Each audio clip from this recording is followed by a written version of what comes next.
5,000 pesos din ang natipid ko sa pag-DIY ng electricals na production area. On. Walang sumabog? Hindi, joke lang. Walang sasabog dyan. Mahal kasi ang pag-hire ng electrician eh. Challenge na rin ito sa akin. Sa amin, na may ma-experience na bago at may matutunan syempre. At ang laki saya namin nung unang try. Kahit hindi kagandahan ay gumana naman lahat ng connection ng walang aberya. Sinimulan namin ang pagpwesto ng kampana na exhaust fan para sa paglilinya ng electricals, kasama na ito sa sipat. Para sa lahat ng ating gamit, dito sa electricals na gagamitin natin. Ano yan? Worth almost 10,000 na lahat yan at hopefully, kompleto. Andyan ang wire, junction box, receptacle, mga breakers at kung ano-ano pa. Una namin pinesto ang box at ang submeter. Buti na lang kahit paano para dito ay meron tayong power tools. Ang drill. Isa-isa rin namin ipinesto ang mga junction box at minarkahan ang mga lalagyan ng outlet at switch. Boom! Electrician, ito ay 2K na agad kung pinalagay ko ito. Easy 2K, okay, 1.5 yan. Hindi naman rocket science ito. Nakapaglinya na ako ng basic ng ilang beses. At may YouTube din, kaya kahit paano confident ako sa gagawin ko. Gumamit lang ako ng flexible hose para sa mga wires at clamp. Para mura kahit paano at mas madaling i-manage. Naglinya din kami ng ilaw, itong paglalagay ng switch dito. Sa YouTube ko lang nakuha ang concept at mukha namang basic. Sa estimate ko kasi, sa dami ng mga butas na gagawin dito, 4,000 hanggang 5,000 ang magagastos ko sa labor, itong electricals. Maaring higit pa, nagtitipid na tayo dahil over budget na tayo dito sa production area. Kaya ako na tumira. Nasa-challenge din kasi ako sa ganito. Kaya, kaya ko ba? Siyempre, kakayanin. Sabi ko nga sa mga DIY projects ko dati pa, wala namang magtitiwala sa akin na gumawa ng mga ganito para matutunan ko on actual practice. Kundi sa sarili kong project, di ako na. Habang gumagawa kami, may dumaan na nagbabakal bote.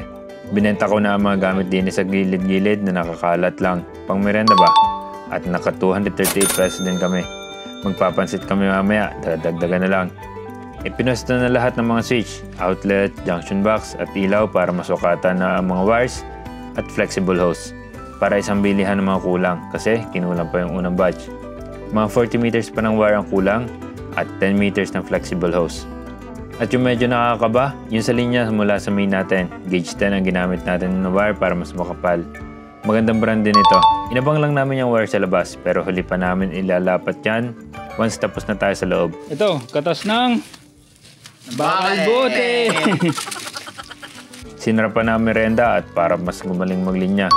Napaka-solid talaga ng chami. Favorite ko na ng pagkain yan sa mga hindi nakakaalam.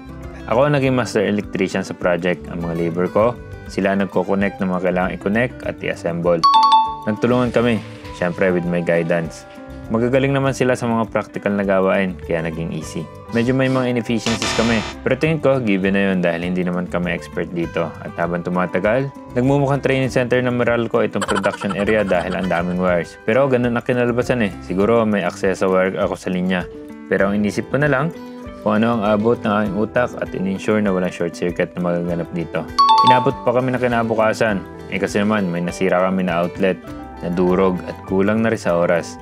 Konti na lang ito. Tinapos namin ng mga outlet, switch at connection na exhaust fan. Para sa ng outlet sa taas, para sa CCTV natin. Final touches na. Connection ng breaker sa submeter, huling outlet at mga bumbilya. Kinunik ko na mainline. Ito naman ay may breaker na pinatay namin kaya safe naman. Pero ang palaging assumption, live ito.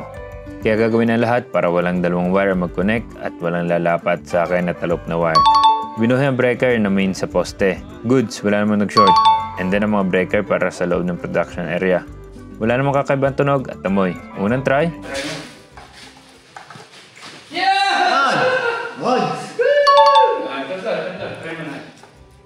Satisfaction at kaligayahan ang nararamdaman ko. Namin lahat na isa-isa namin tinry at gumana na lahat ng connection.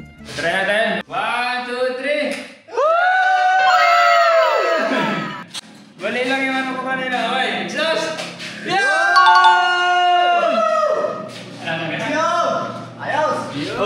Nang ma-confirm ko na lahat ng connection ay goods, sinarahan na namin lahat ng junction box at ang main box. Hindi kaganda na itsura, pero proud kami na natapos namin ang project at natapos namin na walang aberya sa unang try. Yes, Kaya ko rin na electricals. Yun lang. Peace.